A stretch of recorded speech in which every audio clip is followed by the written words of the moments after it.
Everyone's either screaming massive crash or soft landing, but the data says we're entering something harder to prepare for than either, a slow grind 2026 that quietly punishes the unprepared.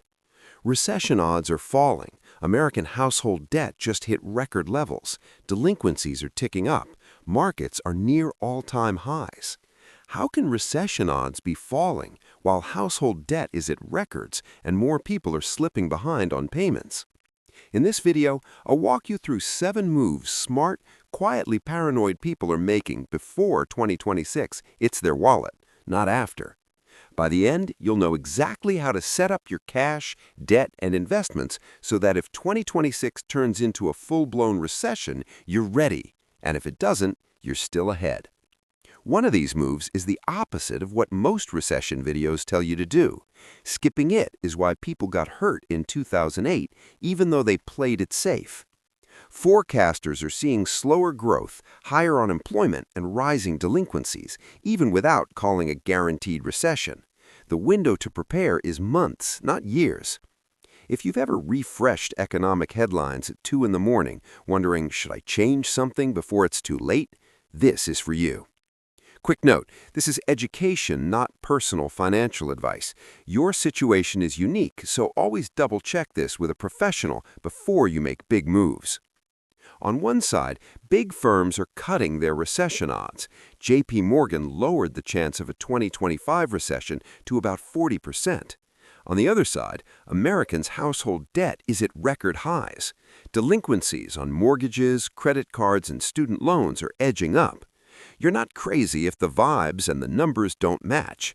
That vibe-session feeling comes from living through 2008 and 2020 and hearing, "Don't worry," right before things broke. There are 2 common traps here. The panic trap, going all cash because a crash is coming, then missing years of growth or buying back in too late. The denial trap, upgrading lifestyle on cheap credit because the experts say no recession, then getting hit when hours are cut or rates stay high. Total debt delinquency is around the mid-3% range. Mortgage delinquencies just under 4%. Student loan delinquencies jumped after payment pauses ended. Here's what makes this worse. Most people are preparing for the wrong kind of recession. Most YouTube recession advice assumes a sudden, dramatic crash. The more likely risk for 2026 is a slow-motion squeeze, slower growth, higher unemployment, and interest rates that stay uncomfortably high for longer than anyone expected. Forecasts expect real GDP growth around 1.9 to 2.2% in 2025 through 2026. That's not a collapse, just weak. Unemployment drifting up toward roughly 4.5%. Policy rates still in the roughly 3 to 3.75% range into 2026. These are baseline expectations from sources like Deloitte's U.S. economic forecast and RSM's outlook, which pegs 12-month recession probability near 30%. Imagine a household making $90,000 a year with a $2,200 mortgage, $600 car payment, and $400 in cards. If one partner's hours get cut by 15%, that's roughly $1,100 less per month, without any headline screaming recession. Nobody tells you the real danger isn't a single crash day. It's months of slightly worse numbers. A higher minimum payment here, a higher renewal rate there, a bonus that doesn't come. That's what silently breaks people. Stop. This is the key. Your playbook shouldn't be, what if the market crashes tomorrow? It should be, what if my cash flow gets squeezed for 18 months? Let me break down the mechanics of how a slow grind recession actually hurts you. First, wages. Growth slows or hours get cut while inflation doesn't fully disappear, so real purchasing power erodes. Second, debt. Rates stay higher for longer. New borrowing and variable rates stay expensive. Delinquencies rise fastest in the most stretched households. Third, assets. Markets may not crash 50%, but flat or choppy performance plus inflation means your investments feel stuck. Think less car crash, more slow leak. You don't notice the leak day to day, but one morning the tire's flat and you're stuck on the way to work. Here's a case study. A couple in their 40s, $450,000 house with about a 3% fixed-rate mortgage, $15,000 in credit card balance at roughly 22% APR, $500 a month in student loans.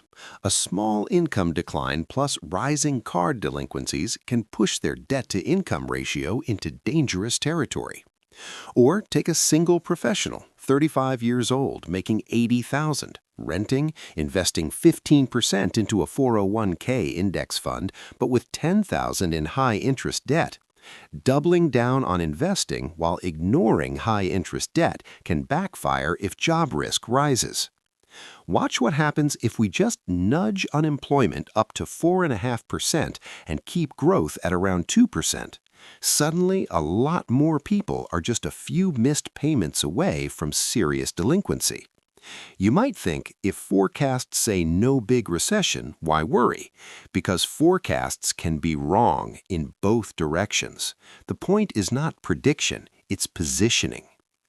Here are 7 moves to consider, not commandments. They're designed so that if 2026 is rough, you're protected, and if it's fine, you're still better off. Move 1. Fix your cash flow buffer, not just emergency fund. Aim for 3 to 6 months of essential expenses in cash equivalents, but focus on steady cash flow margin first. That's the monthly gap between income and non-negotiable bills. In a slow grind environment with unemployment edging up, the first line of defense is flexible cash flow, not just a lump sum you're scared to touch. If your essentials are $3,500 a month and you're currently saving $200 a month, find ways to push that to $600 to $800 a month before fancy investments. This is one approach some people use, but your exact numbers depend on your situation. Move 2. Recession-proof the bad debt first.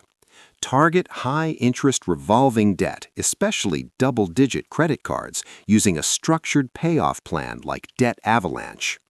Delinquency data from the Federal Reserve Bank of New York shows credit cards and certain consumer loans are where trouble appears first. In a job scare, those minimums spike and wreck your credit at the worst time. On a $10,000 balance at 22% APR, knocking that down before 2026 can save you over $2,000 in interest over a couple years compared to just making minimums. Move 3. Quietly lock in the big rocks. Review mortgage terms, auto leases, and adjustable rate debt. Consider refinancing or paying down riskier loans if rates and closing costs make sense.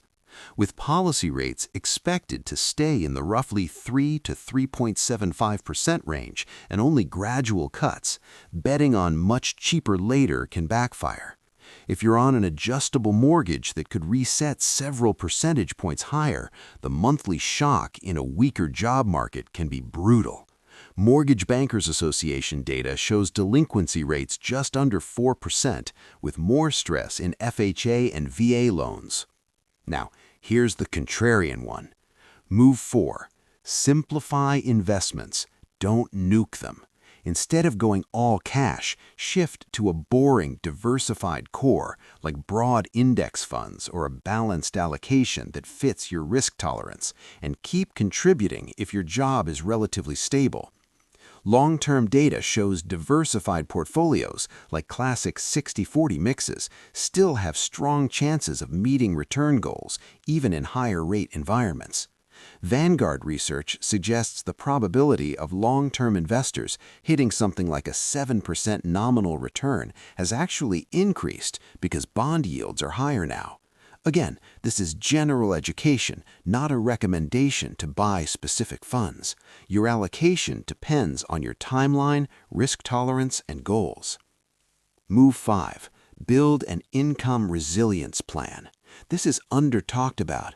Identify how your specific job or industry responds to slower growth and rising unemployment, and map out backup income options or upskilling now. Forecasts show unemployment rising toward roughly 4.5%, which doesn't sound huge but can be concentrated in certain sectors. If you're in a cyclical industry, that might mean lining up a side skill or certification that's in demand even during slowdowns. Move 6. Pre-negotiate with future you in mind. Check limits, rates, and policies with your bank and lenders while your credit is strong.